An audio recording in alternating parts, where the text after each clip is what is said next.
Iran. One of the news stories over the weekend you might have heard, we were talking about oil prices going up, an attack on 2 plants in Saudi Arabia.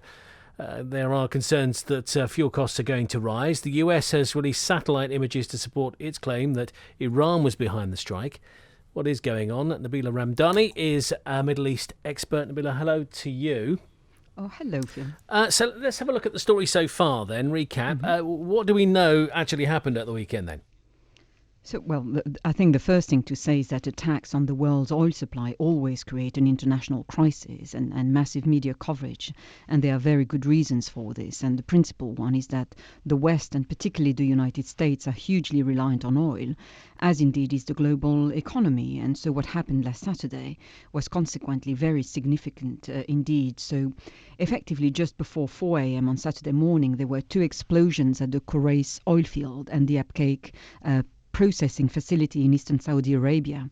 Both facilities are owned by Saudi Aramco, the state-owned Saudi oil company, and undoubtedly the most important company in the kingdom. And it's often described as the jewel in the Saudi crown, in fact. And it is thought that up to 10 drones had flown in from hundreds of miles away and created the damage. Missiles may have been involved too, but whatever weaponry was involved in the attack, it severely disrupted global energy infrastructure and sent oil prices soaring.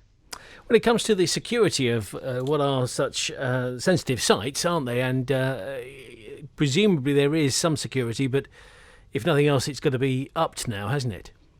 Well, indeed. I mean, because of the huge stakes, there are plenty of questions now about being asked about security there, and it's meant to be highly protected. So the apparent ease with which the attack aircraft got through is, of course, of great concern. And the reason why is because Saudi Arabia's oil production was severely disrupted with the loss of about 5 million barrels a day, which is, of course, a colossal amount. And to put the figure in context, this is almost half of Saudi Arabia's daily output, which is close to 10 million barrels a day and represents 5% of global oil productions.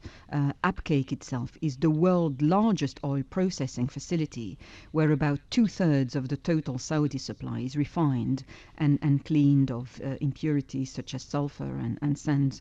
So it really is the very heart of Saudi Arabia's oil infrastructure. Yes, and financial backbone, I suppose, as well. So that's why it's obviously a concern for not only Saudi but the area. And when you look at the tensions building in the area, they've been doing that for a while. Why? Well, the web of alliances in the Middle East is traditionally very complicated, but there have been a horrendous war going on for the past 4 years between the Houthi rebel group in Yemen, backed by Iran, fighting a Saudi-led military coalition in neighboring Yemen. And beyond the military conflict, there's an appalling humanitarian crisis in Yemen in which thousands are dying today and have been for the past few years. The attack against the oil facilities was described as a major violation of international law, while US President Donald Trump said his country was locked and loaded for action against those responsible. Locked and loaded is, of course, a gun reference, so Mr. Trump clearly has a conflict in mind. We often hear the expression oil wars, with the critics of the USA saying that the main interests in the Middle East is oil, and we can't rule out the possibility of a further conflict in the region, I'm afraid. Yes, and whatever happens, set aside Donald Trump, but there's always been a tension between Saudi Arabia and Iran. Yes, indeed. There has always been a power struggle between these two very powerful nations in the region.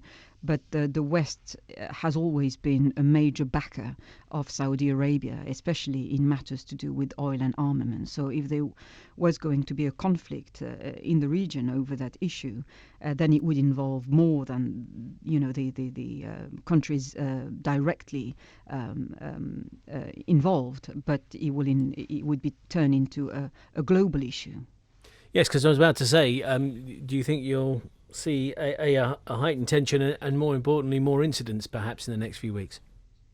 Well, there are grave concerns about oil supplies in general, not least because it also affects, beyond the hugely complicated conflict situations. News of the attacks has sent oil prices soaring. So, of course, it will trigger an international reaction. To give you an indication, the price of a barrel of Brent crude surged by 20% early on Monday to nearly $72 a barrel, and that's up from $60 per barrel. So that's a huge jump, but the price then dropped back to about 66% per barrel after Donald Trump pledged to release some of America's oil reserves to make up the shortfall from Saudi Arabia. But remember that the oil price could rise higher if Aramco cannot bring supplies back online quickly, or if there's military action in the Gulf. And of course, higher oil prices have a huge impact on global growth, and inevitably, it pushes up prices of petrol-based products and pushes up transport costs, and this fuels inflation in turn, and it leaves consumers with less disposable income. Nabila, thank you very much indeed. Nabila Ramdani, a Middle East expert, with all the latest on what's been happening in Saudi Arabia.